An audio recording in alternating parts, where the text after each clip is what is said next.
കഴിഞ്ഞ 10 വർഷക്കാലം കൊണ്ട് ഉപ്പ് തൊട്ട് കർപ്പൂരം വരെ സകലമാന സാധനങ്ങൾക്ക് വില വർദ്ധിപ്പിച്ചും വീടിന്റെ പെർമിറ്റ് 600 രൂപയിൽ നിന്ന് 10,000 രൂപയിലേക്ക് കുത്തനെ കൂട്ടിയും കരതൊട്ട് കടൽ വരെ ഭൂമി തൊട്ട് ദൈവത്തിന് വരെ രക്ഷയില്ലാത്ത ദൈവത്തിന്റെ സ്വന്തം നാടായ കേരളത്തിന് അഴിമതിയുടെയും സ്വജനപക്ഷപാതത്തിന്റെയും കൂത്തരങ്ങാക്കിയ ഇടത് സർക്കാരിന്റെ ദുർഭരണത്തിനെതിരെ വിധിയെഴുതാൻ നിങ്ങളുടെ മനസ്സാക്ഷിയുടെ അംഗീകാരം കുടിമണ്ണ ഗ്രാമപഞ്ചായത്ത് വാർഡ് 14 നിന്നും ജനവിധി തേടുന്ന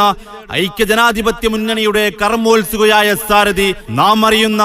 നമ്മെ അറിയുന്ന നമ്മുടെ നാട്ടുകാരി PK റുക്കിയ എന്ന മാളുവിന് അവരുടെ തിരഞ്ഞെടുപ്പ് ചിഹ്നമായ കോണി ചിഹ്നത്തിൽ വോട്ടുകൾ രേഖപ്പെടുത്തി വർദ്ധിത ഭൂരിപക്ഷത്തിൽ വിജയിപ്പിക്കണമേ എന്ന് ഈ നാട്ടിലെ മുഴുവൻ നല്ലവരായ വോട്ടർമാരോട് ഞങ്ങൾ വിനയപുരസരം അഭ്യർത്ഥിക്കുകയാണ്, അപേക്ഷിക്കുകയാണ്.